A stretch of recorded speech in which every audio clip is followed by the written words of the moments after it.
Rusty Quill presents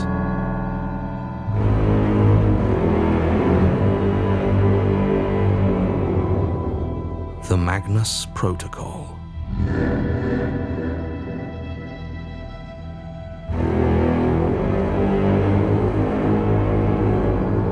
Episode 48, Temporary Positions.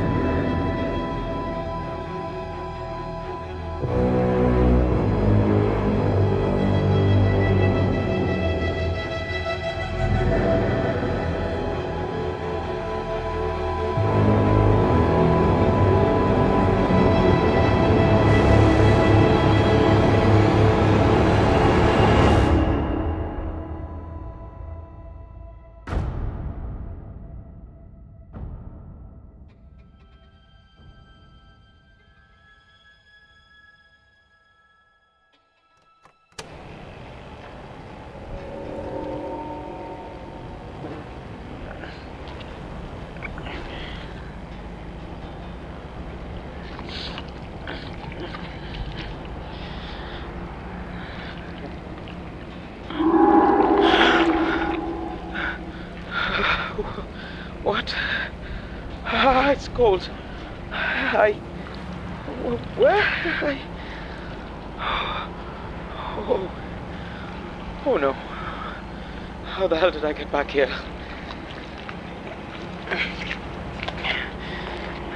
Okay. Calm down. Calm down. Oh, okay. I'm guessing that's the perimeter fence, and so... Oh, thank Christ. Hey! Hey, over here! I need help!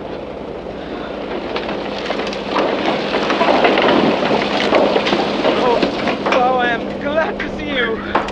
Back up. Stand in the headlight, show me your hands. Hang on. You're the captain's pet, right? Sam... something? Yeah, that's me, I guess. She's got half the wardens out looking for you.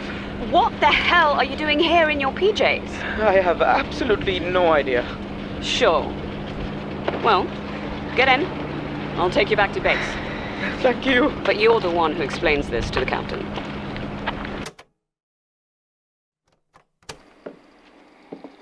Seriously? No idea? I told you. I went to bed normally, fell asleep, and when I woke up... Yeah, fine. Maybe I was sleepwalking? Through 2 locked doors and a monitored patrol circuit? With nobody seeing you? No. I don't think you walked anywhere. So you think I just, magically teleported there? We don't say magic on base. It softens it, makes people complacent. Okay. So you think I just appeared there? Why? Why would you suddenly be teleported back to the hole in the world you crawled out of? Gee, I wonder. So you think it's trying to pull me back? Makes sense. I guess. So what? Now I could just ping into the middle of the zone at any time. I mean, better you going in than other stuff coming out. Thanks. Just being honest. Well, fine then. If my world wants me back so much, and I'm such a burden, why don't I just go? The doctor said I'm basically recovered. Oh, I'll be more than happy to send you on your merry way, as soon as we've dealt with the potentially world-ending monster you brought here with you. Fair. So do we think the archivist is getting pulled back as well? Maybe. If it does get pulled back through, fantastic. We'll pack you up and send you on your way. I'll even give you a lift. How generous.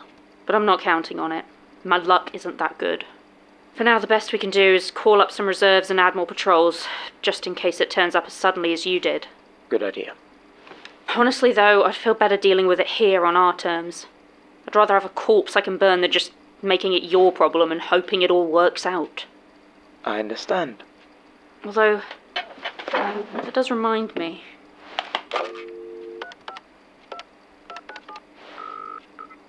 Hello? Georgie? Yeah, is Anya here yet? Yeah, she's here. Good. Could you send her up? Right away. Thanks. What's going on? I was going to tell you before you pulled your little disappearing act, but no time like the present, I guess. Okay. I've got some friends over at the Oxford exclusion zone, and I had a hunch. So I asked them if they'd ever heard of anyone turning up from another world like you. And they had. More than once. Turns out it's, well, not a regular thing, but it's happened a few times over the years. People turn up in the zone starved almost to death, and they generally help them recover and send them back. And no one thought to mention this to me? Well, they told me when I asked. Remember, Wardens are community formed, not centralised, and comms are still patchy. Also, most people just want to move on and forget about the zones entirely, so there's a serious shortage of researchers. So why did I end up here, not in Oxford? That is a fantastic question that I am not qualified to answer. Right. But it was almost certainly because of the archivist, right? Oh yeah. Anyway, it's happened enough times up there that the Wardens have been looking into it a bit deeper. Turns out they managed to find someone who made the crossing pre-incursion. Oh. Cool? Her name's Anya Villette, and I thought the two of you might have a few things to discuss. Maybe try and work out...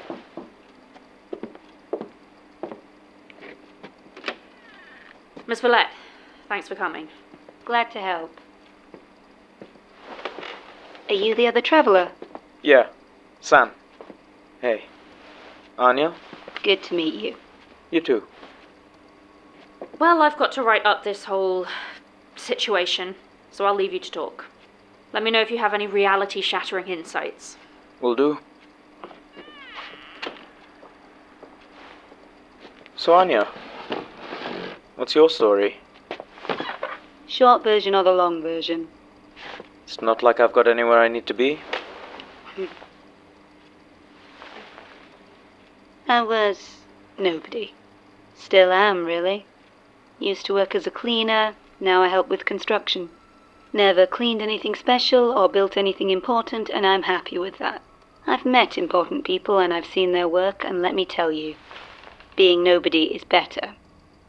The only thing that makes me different is that I'm not from here, but it's just a different type of immigration, really. I still don't know why it happened to me. I was just cleaning a house. It was big and a bit creepy, but people had lived there for decades, probably. I don't know. Maybe it had a reputation or something, but I never looked it up because, hey, it was just a cleaning job.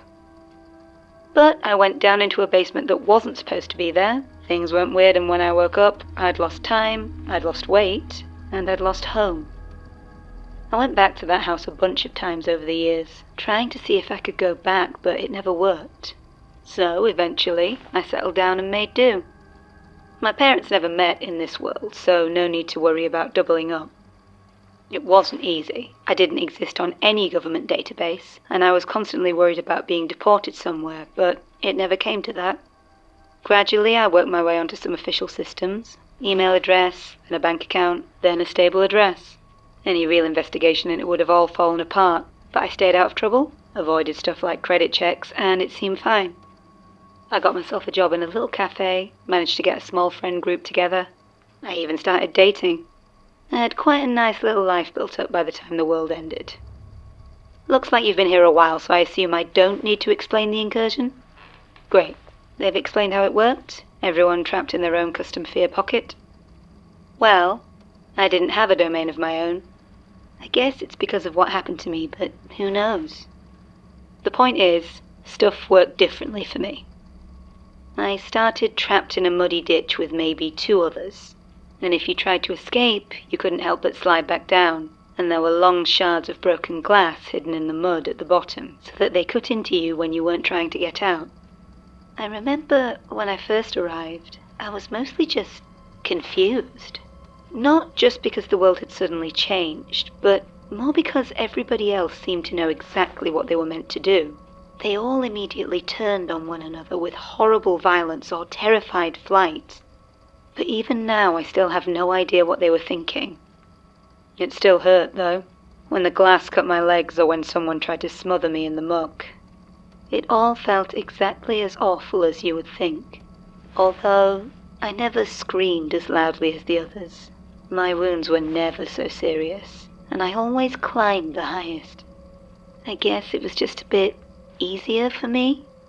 I actually started to feel guilty, like an imposter. Soon the others noticed I was different. They stopped attacking me, and then they ignored me altogether, and I was just standing in the dirt watching them, alone in the crowd. Then it all changed. Suddenly I wasn't in the pit. I was looking out of the window of an old, badly furnished apartment as fire swept up the crooked tenement. Now, I know you aren't meant to compare domains. They were specific. Everyone felt as bad as they could. That was the point. But feeling the fire burn through your flesh, that definitely hurts the most. No question. There are no words to describe it, and even if there were, I wouldn't. And yet, I handled it the best. I was the only one who seemed able to leave my own apartment. I was able to push through and keep moving, and I would fight my way inside other people's apartments to help them. Maybe that was my mistake. They would welcome my help at first, but soon they became suspicious, then outright hostile. It wasn't long before they were deliberately locking their doors, and I was shut out. Then it all changed again. I lost count of how many times I moved, drowning in an endless ocean, pulled apart by a butcher's machine, trapped as a lab rat incubating diseases. Every time suffering, but every time as an extra, as a tourist. When the incursion finally ended, at first I just assumed I'd been shifted into another domain, albeit one much more boring than the others. It was only once I found other people that I started to realize it was over. Since then, I've joined a commune out near Abingdon. It's much easier for me now, since basically no one has any official records, and even if they did, no one would care. Everyone's just glad of the help. We're doing all right. Crops are doing well. I didn't hear any of the rumours about the Oxford zone at first. We were all too busy. But eventually I learned there was some hole in the world near Cowley Road. It wasn't far, so I went to have a look, got chatting to one of the wardens, and, well, here we are. How many times have you told that story? I've lost count. Does it sound anything like what happened to you? I mean, I haven't lived through the sort of hells you have, but in terms of changing dimensions, maybe a bit. So, how many other, travelers have you talked to? 4, including you. Did they all come from my world? I'm pretty sure they didn't all come from the same place. What's something special about your world? You ever heard of the Magnus Institute? Everyone here knows the Institute since Towerfall. Right, of course. Well, in my world, it burned down in 1999. Right. Well, I never heard of it back in mine. Of the others I met, 2 of them came from somewhere where it was still active, although they didn't know much about it, and the third said it was based in Edinburgh. But they all came through the same portal in Oxford. In the exclusion zone, yes. But I suspect thinking of it as a portal is what's confusing you. Because a portal's like a door and only has 2 sides. Yeah, these are more like holes leading to the space between places. Meaning you go in one and come out another randomly. Yes. No, that doesn't work. When I came through, I wasn't alone. We both left together and arrived at similar places at similar times. And I've got a friend back home. I think she's from here. Do you think I just got lucky with the swap, or...? I don't know. Maybe every time someone crosses it makes it easier for people to follow? Or maybe knowing her beforehand was enough of a link to this world that it pulled you along? Maybe. I'm not an expert, Sam. You're the closest we've got. Then I doubt we'll ever really know how any of this works. I'm hearing that a lot recently. Sorry. Not your fault. Listen, Anya, do you ever find yourself getting pulled back towards the holes? The others asked me the same thing. They all disappeared eventually, so I'm guessing that's where they went. But you? No, it's never happened to me. Any idea why? My best guess? Bad timing. I might have been the first person ever to fall through. That means I slipped through a tiny crack before the incursion had even started.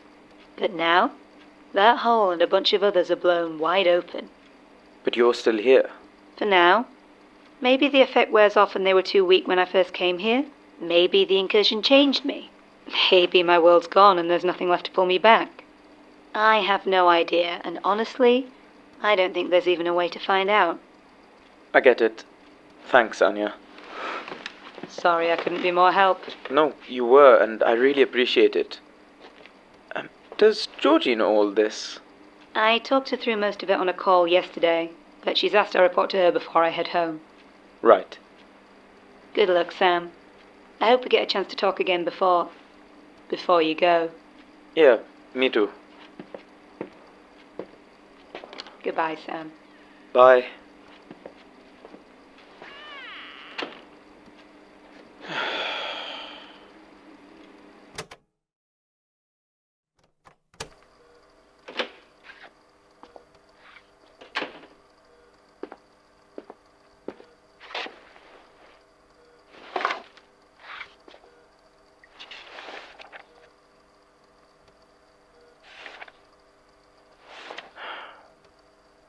Have they found the cure yet? The cure? Yeah, for being this goddamn gorgeous. Sorry, didn't mean to wake you. It's fine. My Sam had elephant feet too. Should have heard him trying to sneak in a bed if he stayed up late. So am I gonna make it, Doc? I honestly don't know what I expected. It's not like I can read these charts. 2 days to live. Got it. Well, you definitely sound better. That's why I'm in hospital, babe. My jokes are sick. Alice. Yeah, I know. I've not forgotten who you are. No, it's not that. I think I'm probably going home soon. Home? You mean back to your world? Your own Alice? I mean, assuming she hasn't trashed the place while I was away. Classic Alice. Is it safe? Going back, I mean? Oh, yeah. It'll be fine.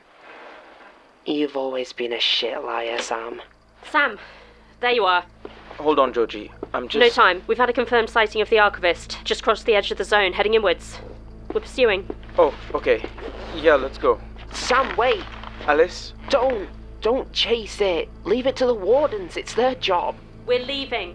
Now, Sam. You have to leave me. Okay, I get it. So go home, Sam. Go home and don't get yourself killed chasing this thing. I can't just... You can! I won't let you die again. I won't. Sorry. Don't! Goodbye, Alice.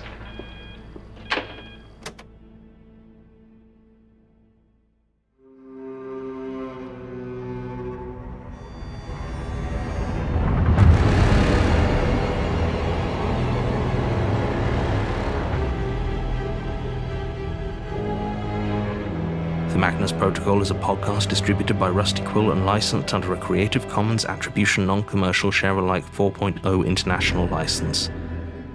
The series is created by Jonathan Sims and Alexander J Newall, and directed by Alexander J Newall. This episode was written by Jonathan Sims and edited with additional materials by Alexander J Newall, with vocal edits by Lowri Ann Davis, soundscaping by Tessa Vroom, and mastering by Catherine Ranella, with music by Sam Jones. It featured Shahan Hamza as Samama Khalid, Sasha Sienna as Georgie Barker, and Billie Hindle as Alice Dyer.